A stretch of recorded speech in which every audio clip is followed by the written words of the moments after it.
feeling mo tapos na ang pangarap mo dahil hindi ka natawagan, pakinggan mo to. Real talk, hindi lahat natatawagan.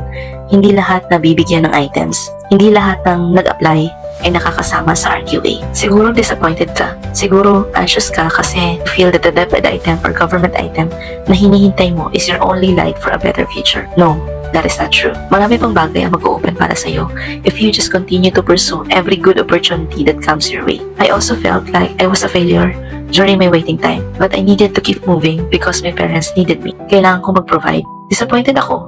Galit din ako sa sistema noon kasi parang napakadali lang para sa iba na makapasok sa government. I acknowledge my pain. I acknowledge my disappointment. But I didn't let them stop me from hoping and trying every year, applying whenever and wherever there were vacant items.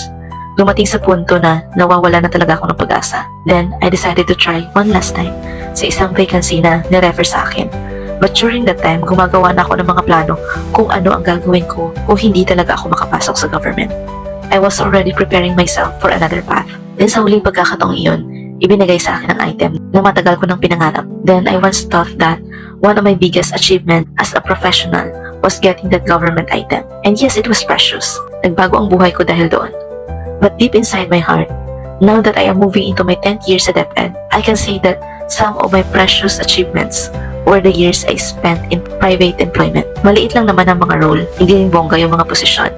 But those experiences helped me mature and grow as a professional. Doon ako nahubo, doon ako natutong maging disiplinado, doon ako natutong seryosohin ang trabaho ko. As a bookkeeper before, and now as an admin officer, dala-dala ko pa rin ang mga natutunan ko sa bawat karanasang pinagdaanan ko. Hindi ako nandito just for salaries and benefits alone. Nandito ako kasi ito yung pangarap ko.